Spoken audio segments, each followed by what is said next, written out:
Hi, my name is Owen. I hope you are doing great.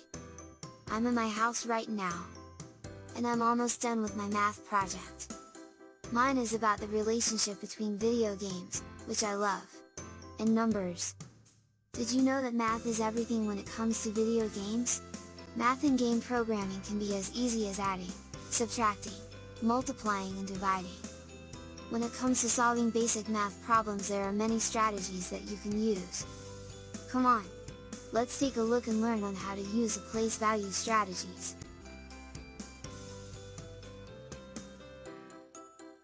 I really enjoy adventure games set in space. What about you?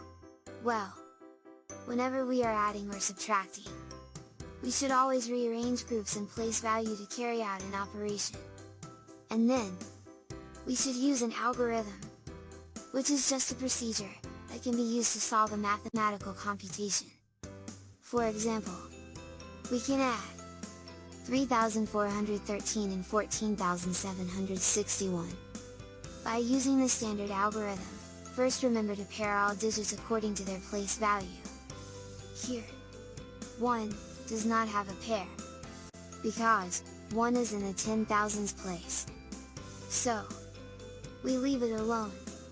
Let's start adding our ones first. 3 plus 1 is 4.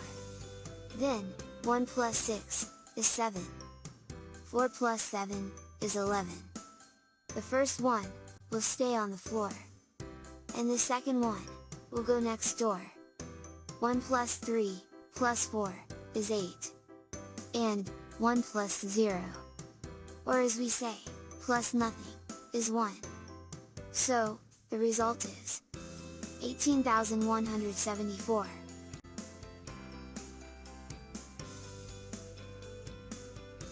Cool, right? We can use standard algorithms for products and divisions as well. But also we can use something called area models. I remember that class. That day, Miss Laura said, Okay kids, are you all done copying what's in the board? Great! Let's move on to the next part then.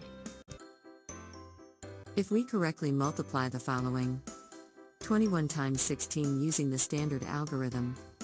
First, we group each digit by using their place value. 6 times 1 is 6. And 6 times 2 is 12. Then, we move to the next digit, which is in the tens place. 1 times 1 is 1. We put this in the tens place. And now, 1 times 2 is 2. Now, if add them all up, the result is 336. Now, let's use the area model of multiplication, which is just the area formula of a rectangle, length times width. First, we construct the rectangle. Now, 21 can be break up as 2 tens and 1 1. We do the same with 16. We have 1 10 and 6 ones. Now, we find the area of each rectangle by multiplying each length and width. 10 times 20 is 200. 6 times 20 is 120. 10 times 1 is 10. And 6 times 1 is 6. We add all the areas, and we get 336. Also we can divide 6 by 2232. Let's use the standard algorithm, also known as long division. First, we need to check if 6 can go into 2. Well, 6 cannot go into 2. 6 will go into 22. So, how many times will 6 go into 22 without going over? The answer is 3 times. 6 times 3 is 18. We put it above the number we are dividing by. Now let's subtract. 22 minus 18 is 4. Now, let's bring down 3. And repeat the same process until we get a remainder smaller than the divisor.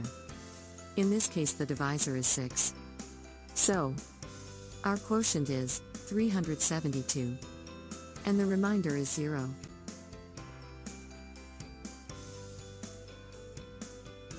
Great! Now let's use the area model of division. The concept is the same as the one used with multiplication. Let's construct the rectangle and decompose 2232 into chunks that we know are divisible by 6. 6 times 200 is 1200. 2232 minus 1200 is 1032. 6 times 100 is 600. We cannot multiply 6 by 200 because the result exceeds 1032. So, the result is 432. We repeat the process and add the numbers that have been multiplied by 6. And we get the same result. The quotient is 372. And the remainder is 0. Now remember to complete your project for next class. See you tomorrow. Oh, what a good teacher Miss Laura is. Right? Well, I'm done with my project now. I'm ready to present it to my class. I can say that, the 4 mathematical operations are an absolute foundation to successful game development and game design. I have to go now. Bye. And see you next time.